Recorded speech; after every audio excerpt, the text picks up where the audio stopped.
रेशमाने बांधल्या आयुष्याच्या गाठी, जवान वीरवरा मानते तुझं जीवन साथी.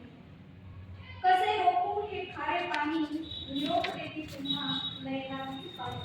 विसरूनी जा रक्ताची नाती, नसा नसात वाहते ती पवित्र माती. डोळ्यात आसवांची गोड मिठा धुर, मराठी विलासे राखा तुम्ही शीर. परी हृदयात ठेवा प्रेमाची निशाणी, निरोप देती पुन्हा नयनातील पाणी.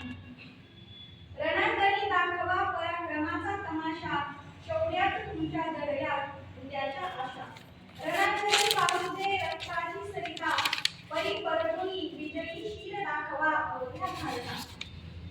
गाईल कोणीतरी पराक्रमी वीरांनी, निरोप देती पुन्हा नयनातील पाणी. दुःख घेऊन सुखाची गरजे पाठवणी, फुलले नाही मी तुम्ही आहात मातृभूमी. चढविते भारी कुंकवाचा साज, धन्य सुवासिनी झाले मी आज. पराक्रमी जवान तुम्ही, अमर तुमची जवानी, बाहूत तुमच्या गरजे माझी जीवनदानी. विसरूनी सारे राजसा हसत जा रणांगणी, निरोप देती पुन्हा नयनातील पाणी. आणि आणखी एक कविता आहे जी मी 12वी मध्ये लिहिली होती, ती पण मी आज सादर करणार आहे. उंच शिखर चढताना अवघड पायवाट असते, काट्या खळग्यांची आडवाट असते. ढळला जरी तो तरी पुन्हा सावरणार आहे, तुटला जरी काटा तरी पुन्हा चालणार आहे. कारण मला माहितीये यशाच्या शिखरावर मी पोहोचणार आहे. कितीही संकटे आली तरी धैर्याने सामोरी जाईल, फाटले जरी आभाळ तरी त्यावर पाय रोवून पुन्हा उभा राहील. कारण मला माहितीये संकटाने माणसे दुर्बल होतात, पण हीच संकट माणसाला जगण्याचं बळ देतात. आयुष्यात मला खूप लढावं लागलं, छोट्या छोट्या सुखासाठी झगडावं लागलं. खेळण्या पालटणीच्या वयात काम करावं लागलं, पण समाधानाच्या एका क्षणानं सारं ओझं वाहून निघलं. कारण मला माहितीये समाधान खूप मोठं असतं, ते कुठं पैशात विकत मिळत नसतं, ते फक्त आपण शोधायचं असतं. प्रेमळ नजरेने पाहिलं तर कष्टातही दिसतं. 100दा जरी हारले तरी खचणार नाही, लोक हसतील म्हणून लाजणार नाही.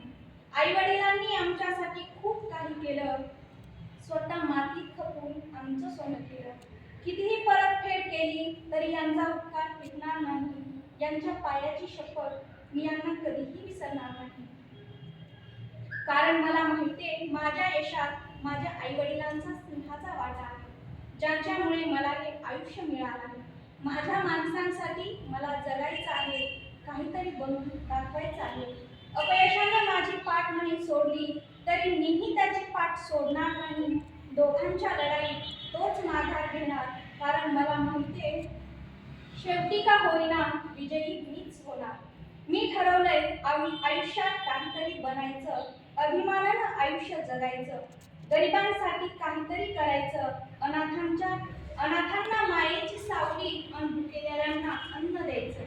खूप काही करायचं आहे, पण सध्या समोर कुठलाच मार्ग नाही. असं वाटतं मी घनदाट अरण्यात उभा आहे, पण मला माहितीये मी चालायला लागेल की मार्ग नक्की सापडेल. प्रत्येक कहाणीचा द एंड ठरलेला असतो, सुरुवात वेगळी असली तरी शेवट सारखाच असतो. कितीही विलन आले तरी शेवटी हिरोच जिंकतो. काहीही झालं तरी जिंकणार मीच आहे, कारण मला माहितीये माझ्या कहाणीचा तो मीच आहे.